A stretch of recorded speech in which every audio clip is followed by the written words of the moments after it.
Hello everyone and welcome to a new episode of Jank 2.0, the server where we are building the largest and most complex redstone game ever created on vanilla Minecraft. And today is a momentous day because we're finally going to be finishing one of the longest jobs I've ever done in Minecraft, breaking bedrock. As you may have seen in my last few episodes, I've been hard at work breaking these levels of bedrock so we can connect the bottom of the nether to the top of the nether. And I've almost done. This is the last row. You can kind of see over here we've got these channels that are completely free. So we can have redstone going up and down, no problem. But we do have one more row, this last row here, for the last time, unless it explodes or breaks or something. Here we go. Okay, it's not exploded. I've got really proficient at building these now actually, so they haven't exploded in a while, which is quite nice. Okay, as soon as it turns around again, I need to break that slime there. And there we go. Now, once it gets back, it should stop. Oh yes, you can see this is the last groove. We've now got it all the way around. Yes. Cool, I'm just going to take this machine down and then I'm going to move on to the next step, which is also long and complicated, but a bit more interesting. Okay, that is all the bedrock finished. Now it's time to concentrate on mob switches. Yay! Today we're doing mob switches and we're doing chunk loaders. That's the two things that we're going to be looking at. So if we go back to our board and we have a look at the levels that we've planned for Jank 2.0. Now, each of these levels is going to have potentially different mobs as part of the game mechanics. For example, for Space Invaders Pac-Man, we're going to be using ghasts, which are basically giant ghosts. So that works for Pac-Man. For Call of Duties, we're obviously going to have zombies. And for the other stuff, I've got some ideas. But we need to kind of work around the mob cap. So if you're not really familiar with Minecraft mechanics, mobs don't just spawn completely randomly. There's a limit to how many mobs can spawn, and that limit is 70 per player. So if you fill up that mob cap, no mobs can spawn, and this can be really useful, because if we've got like a level in Jank and suddenly a creeper spawns in that level, that could be a problem because they can explode and break Jank. But for each different dimension, we're actually going to have to do some different mob managing. For the overworld, we've got Call of Duty Zombies. Basically, this is a map that's going to be overrun with zombies. To do this, there's a spawner in Jank that I've left. However, in order to make sure those spawn rates are good, I need to make sure that the only thing that can spawn is the zombies in the spawner. You can use something called a mob switch, where you have essentially 70 mobs that are constantly loaded, which means that no more mobs can spawn, but that doesn't work with the spawner. The spawner wouldn't load any mobs either. Yeah, to make sure the only thing that can spawn is from the spawners in Jank, we need to essentially take every single spawnable spot from this edge here, 128 blocks that way, 128 blocks that way, and so on and so forth, and we need to light them all up. So overworld, it's going to be a nightmare, but I've got an idea for a little trick that we can use to make it slightly easier to light up this entire area. Now in the end, there's only one mob that can spawn, and that mob is that fella there, the Enderman. So long as the area inside the perimeter of Jank is all lit up, and there's no spawnable blocks, Enderman shouldn't be able to spawn inside of Jank. So it kind of is the opposite of the overworld. In the overworld, we want everything outside of Jank to be lit up. Well, and I guess everything inside of Jank as well. In the end, we want everything inside of Jank to lit up, and we don't care so much what happens outside.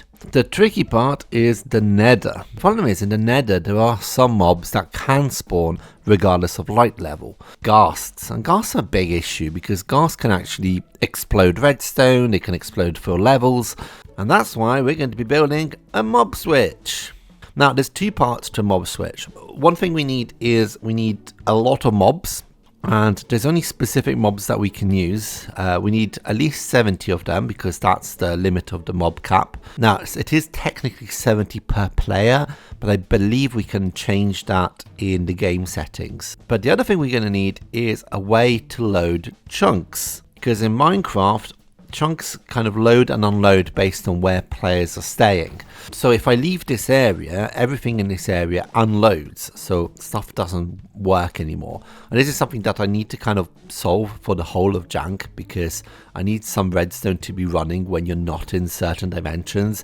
So there was a few ways I've tried to solve this problem. First of all, I built this contraption here, if you remember some episodes ago, and I was also trying a mod pack. Although I was trying to avoid using any mod packs on this server, I did run some tests with it, and both of them seemed to be fairly inconclusive.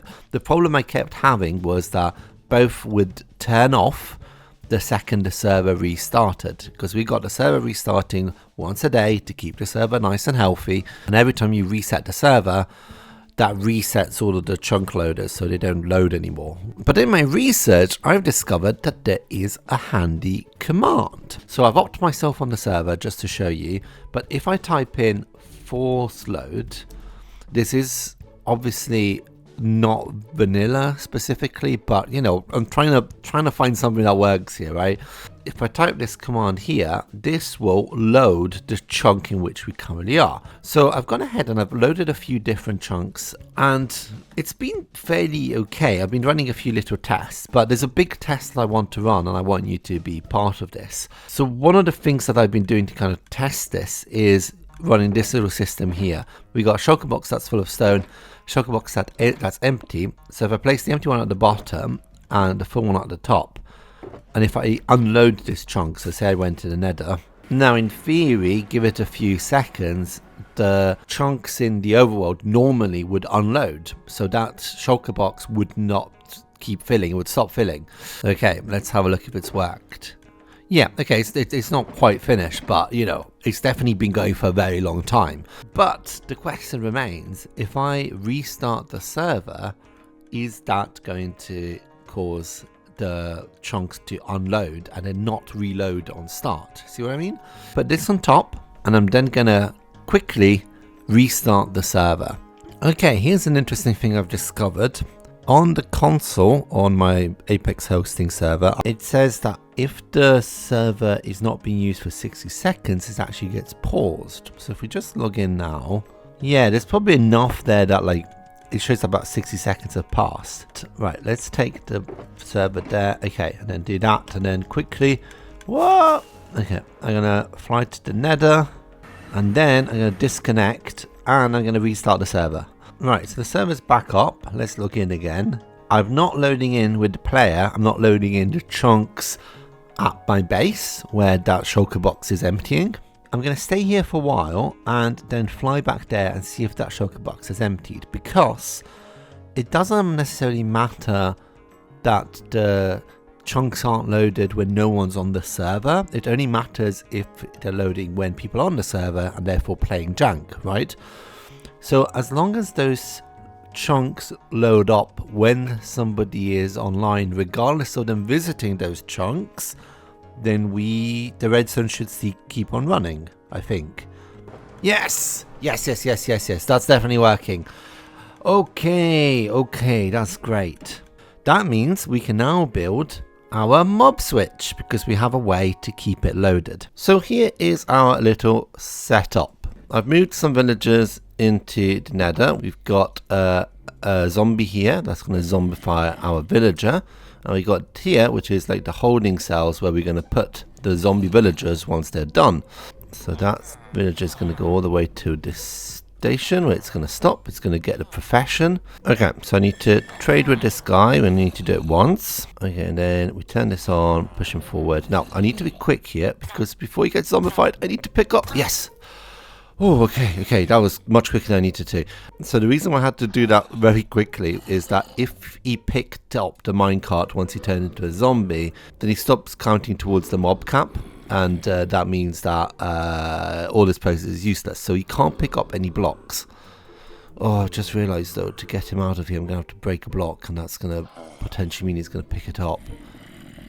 I mean, there's not much I can do about that. I'm going to have to stand here and hope I pick it up. Yes, I picked it up. Excellent, excellent. Okay, so he's now going to come with me. I'm hoping he's going to be able to... Oh, need to be quick, need to be quick. Yes, drop in. No! Oh, I forgot. I forgot about these guys. No, no. Oh, I forgot this is charged. Oh, disaster. Okay. So this guy we didn't trade it with, so doesn't count. Right, break the block, I need to pick it up. Did I pick it up? Did I pick it up? Yeah, he hasn't got it. Perfect. So I go up here, up there, and then I come over here. Yep, he falls in. So I need to place blocks behind him. But the problem is, because of the trapdoor, he's too far forward. But if I break the trapdoor, there's a chance he's going to pick it up. And therefore, that means that he's no longer counting towards the mob cap. Right, picked it up. No, he's picked it up. Never mind, never mind. He's dead, he's dead, he's dead, he's dead. There's no time for... Oh, God! I forgot about... No! No! I didn't think about right-clicking beds in the nether. Are they all dead? Are they all dead? Oh, one's alive. Great. That's why I need just one, right? This could not have gone worse. I somehow lost my chest plate as well. My bow is gone. Oh my god, I've lost everything. Well, that was absolutely devastating. I've lost my chest plate. I've lost my elytra. How did I even lose my chest plate? It can't burn in fire. Oh my god, this is devastating. I'm going to have to bring another village over. I'm going to have to get all my tools back. I need to get another elytra. I think I'm running low on elytras as well. Right, here we are. Now, let's do some quick healing. And now, let's build the new and improved villager breeder. There's going to be 2 villagers here. They're going to be breeding, creating babies. When night comes, they have to sleep in these beds. But the only people who can go across this barrier is baby villagers. So they'll walk over, they'll drop down, because mobs get a bit weird with trapdoors. They'll drop down and then we'll have all the villagers there at the bottom, so then we can move them across. Come on, do the thing. Come on, make the baby. Come on, please. Please do it. Alright, I'm not looking. I'm not looking. Plop! Why are they stuck in a corner? Why are they not doing anything now? Come on. Ah, okay, okay. I think I've solved it. I think the problem... Oh, yeah, he's going in. He's going in. Yes! I think the problem was that these villagers couldn't actually see the beds because they had a block of glass there. They can't see through glass, apparently. Come on, I just need one village. There we go. Okay, he's on. Oh, come on. Ah, too many people. I need to do this 70 times. I can't believe I need to do this 70 times. Right, that's him out. Okay, and now we trade. I got quickly. No! Ah! Forgot to close this. This is a disaster. No, no, wrong way, wrong way. This, no, no, no. This, sir, please just go. Yeah, closer, a bit closer. No, no, not further. It's not close enough. That's not close enough. Bit closer. Yeah.